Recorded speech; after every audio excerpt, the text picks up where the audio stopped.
Hey guys, welcome back. We're getting pretty modern in War Thunder, so today I'm going to talk about all the different Russian planes that we can expect to see soon by like the end of the year.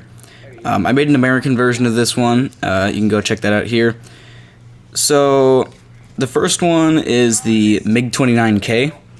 It is a naval MiG-29, and it wasn't in service long before it got replaced by the Su-33.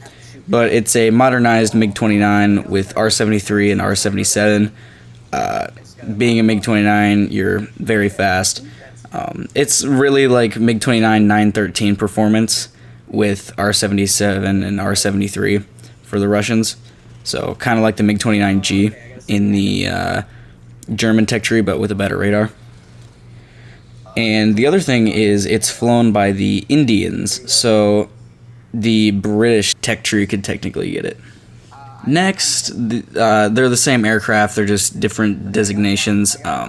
One I think will be an event vehicle, and one I think will be a tech tree vehicle. It's the MiG-25 / the MiG-31. So I would think the MiG-25 would be the most likely event vehicle, just because it's so underpowered. It gets the R-40, which is a 10G long-range SAR missile, so it's like a low-pulling Phoenix. People always thought it would be overpowered because of how fast it is and the long-range missile, but now that we have AMRAAMs, it's really not that big of a deal. It's very fast, but very heavy. You're able to go Mach 3 for a little bit before you burn up, but that would be an interesting mechanic in this game. The MiG-25 also gets the R-60. The MiG-31 gets the R-73 and R-77 missile. So that would be a pretty decent plane. I don't know. They both could make pretty decent event vehicles. One could be tech tree, and maybe the MiG-31 could be an event vehicle since it's got all the modern weaponry. I'm not sure, but I think one will be event and one will be tech tree. The next is a little bit more of an uncommon one you probably haven't heard of. It's called the Yak-130. It's a Alpha Jet style ground pounder, kind of like the Su-25.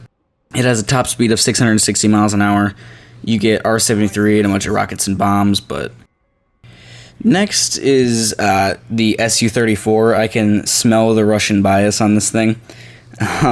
It's a two-seater, duck-looking Su-27. It would be amazing at ground and air.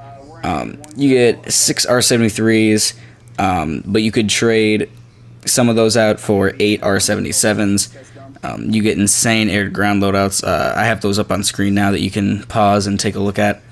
But this thing would be insane at both ground and air. But I think since it's so big, it wouldn't have the best flight performance, and that kind of balances it out. These will probably come later in the year. It's the Su-30 / Su-33. So the Su-30 is a upgraded Su-27 with canards. It's a naval Russian aircraft. You get R-73 and R-27 ERs. But the Su-33 is a two-seater. You have R-77 and you have thrust vectoring. So I would assume the Su-33 comes more towards the end of the year. Just because it's a little bit more modern, we would have to have something to compete. F-18. And I guess let me know what you guys think in the comments. Like I said, I have an American version of this video if you want to go check that out, and I will see you next week. Peace out.